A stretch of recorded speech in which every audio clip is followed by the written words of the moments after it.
Bonjour et bienvenue dans cette troisième partie du cours dédié à la cause et la conséquence en coréen. Je suis vraiment content de vous retrouver pour cette dernière partie, c'est la dernière ligne droite. Dans le premier cours, nous avons vu Ao Yoso, dans le second, nous avons vu Taemun, et dans ce dernier cours, si vous avez suivi les deux premiers, vous savez qu'on va parler de Eunika.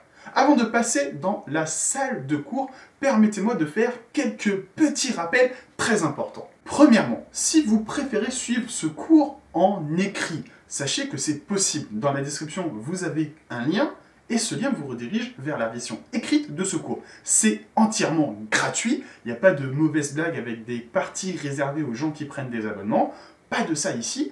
Et en plus, vous aurez même quelques exemples supplémentaires parce que quand j'ai fait la vidéo, je me suis dit, oula, à ces endroits, ça manque un peu d'exemples, donc il y en a quelques-uns en plus sur l'article par rapport à la vidéo. Allez, faites-vous plaisir, c'est moi qui vous offre ça. Deuxièmement, je vous rappelle qu'il est important de partager, de commenter, de liker, de s'abonner. Ça m'aide beaucoup pour tout ce que je veux faire. Plus il y a de gens qui regardent, plus tous mes plans vont pouvoir se mettre en place. Croyez-moi que vous ne serez pas déçus du tout si vous vous abonnez et si vous partagez à tous les gens que vous connaissez. Et je vous remercie très fortement. Troisièmement, je rappelle aussi que je développe un système d'apprentissage de vocabulaire de coréen. N'hésitez pas à y aller, il y a des mises à jour régulières. Souvent, j'ajoute des nouveaux mots avec les audios. Tout cela, bien évidemment, encore une fois, est aussi gratuit. Et il y a aussi des nouvelles fonctionnalités. Entre la publication de la partie 2 de ce cours et cette vidéo-là, il y a eu une nouvelle fonctionnalité. Donc, allez-y, retournez-y et faites-le souvent parce que n'oubliez pas, dans l'apprentissage d'une langue, que ce soit le coréen ou n'importe quelle autre langue, la régularité est le principal. Allez, on arrête de parler et on passe tout de suite au cours. Avant de passer à Eunika, parlons de Kelonika. Tout comme Keleso, que nous avons vu dans la première partie, il est possible de créer un effet de cause et conséquence en reliant deux phrases différentes en utilisant Kelonika. 시험이 있어요. 그러니까 공부를 많이 해야 해요. J'ai un examen, donc je dois beaucoup étudier. Passons maintenant aux bases de l'utilisation de Eunika. Rappelons ce que j'ai déjà dit dans la première et la seconde partie, mais c'est quand même important de le redire une dernière fois. Lorsque vous utilisez Eunika ou ces autres particules, je vous conseille de les retenir comme parce que. Alors oui, Taemun signifie aussi à cause de dans certaines situations, comme vous avez pu le voir dans les exemples. Mais retenez-le comme parce que lorsque vous reliez des phrases, puisque en effet, tout comme en français, nous disons parce que A alors B. Ici, en utilisant Eunika, on dira A Eunika, B heyo. Parce que A alors B. Avec les verbes et adjectifs, il faut donc utiliser le radical plus Eunika, selon s'il y a une patsim ou non.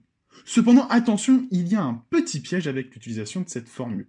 Lorsque vous utilisez Eunika avec un verbe ou un adjectif invariable, il faut alors appliquer le changement du radical avant d'appliquer Eunika. Voyons quelques exemples simples. 고속도로로 가면 더 빠르니까 고속도로로 가요. Je prends l'autoroute parce que c'est plus rapide. 스트레스를 받으니까 운동하고 싶어요. Je veux faire du sport car je suis stressé. 이번 주에는 일이 많이 있으니까 당신을 만날 수 없어요. Parce que j'ai beaucoup de travail cette semaine, je ne peux pas venir te voir. 이 비빔밥은 매우니까 더는 안 먹어요. Parce que ce bibimbap est épicé, je n'en mange pas. Ici, remarquez que meonika vient de mepta, qui est un invariable. Il faut donc appliquer le changement du fait que mepta soit un invariable avant d'appliquer eunika. Alors, quand utiliser et ne pas utiliser eunika? Ici, ça va être un petit peu de révision et nous verrons de quelque chose un peu plus poussé plus tard dans la vidéo. Rappelons donc ce que j'ai dit dans la première partie. Premièrement, si la conséquence, donc la seconde partie de la phrase, est une suggestion ou un impératif, alors vous devez utiliser Eunika. Plus simplement, retenez que si la conséquence termine par Euseyo, Eupshida, Tsa, Alka, Ket, Ulkep, alors vous devez utiliser Eunika. Voici 2 exemples. 날씨가 아주 화창하니까 산책할까요? Puisqu'il fait beau, allons nous balader? 이 손님이 기다리니까 빨리 서빙하세요. Allez vite servir ce client car il attend. Petite piqûre de rappel aussi, si vous exprimez vos salutations, des excuses ou votre gratitude, vous ne devez pas utiliser nikka.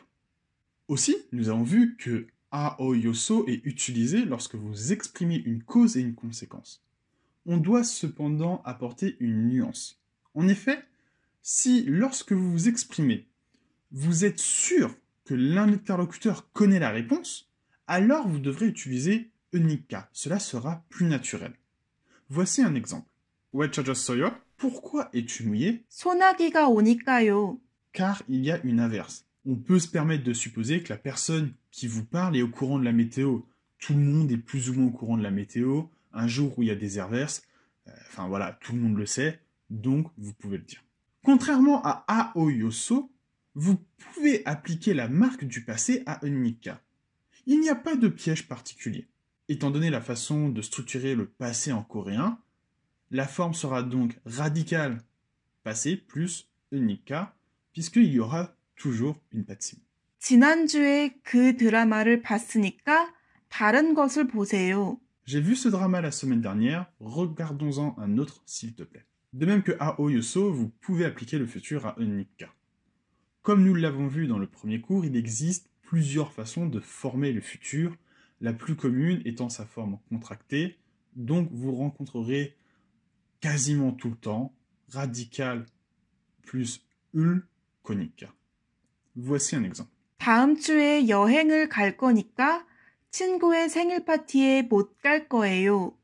Parce que je pars en vacances la semaine prochaine, je n'irai pas à la fête d'anniversaire de mon ami.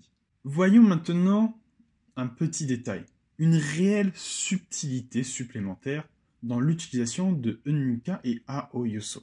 Précédemment, nous avons vu des règles strictes. Vous ne pouvez pas utiliser aoyoso, vous devez utiliser nikka si la phrase, si la conséquence est une proposition, une suggestion. C'est une règle, c'est obligatoire. Cependant, très régulièrement, nikka et aoyoso pourront s'interchanger. Cependant, parfois, même si cela est correct, et ce ne sera pas faux d'utiliser aoyoso par exemple, il sera tout de même légèrement plus naturel d'utiliser nikka. Pour nous, en tant qu'étrangers, cela s'apprend, mais surtout, cela s'acquiert avec le temps et de la pratique. Alors, qu'est-ce que cette différence? Aoyoso va être utilisé pour exprimer une cause et une conséquence. Nikka sera plutôt utilisé pour se justifier. Et si on veut même être plus précis, il sera plus naturel d'utiliser nikka si vous êtes frustré. Parce que ceci, je ne peux pas cela. Il y a un esprit de frustration lorsque vous utilisez nikka. Alors que la situation, si elle est positive, il sera un peu plus naturel d'utiliser aoyoso. Le cours sur le sens de ni sera traité à un autre moment. Alors il n'est pas encore disponible au moment où sort la vidéo. D'ailleurs, si vous regardez la vidéo après sa sortie, je vous invite à aller voir tous les autres cours de la chaîne. Peut-être qu'il est sorti depuis ce temps-là, je ne sais pas. Mais expliquons quand même que ni s'utilise afin d'introduire des faits. Ainsi, dans la structure grammaticale que nous sommes en train de voir, nikka, il arrive que nikka soit remplacé par ni si la première préposition apporte des informations ou un contexte à la seconde. Cette légère différence a aussi une conséquence sur la signification. En effet, même s'il y aura toujours un lien de causalité et de conséquence, nous quitterons ainsi le parce que pour rejoindre quelque chose qui s'approche plutôt du puisque. Voici quelques exemples. 나는 청소를 할 테니 너는 요리를 해. Puisque je fais le ménage, tu cuisines. 너는 똑똑하니 어려운 것도 잘 해결할 수 있을 거야. Puisque tu es intelligent, tu pourras résoudre ces difficultés. À noter aussi que ni peut prendre la marque du passé. Encore une fois, la signification deviendra légèrement différente et deviendra maintenant que. Ainsi, pour donner des exemples, 숙제를 다 끝냈으니 게임을 할 거야.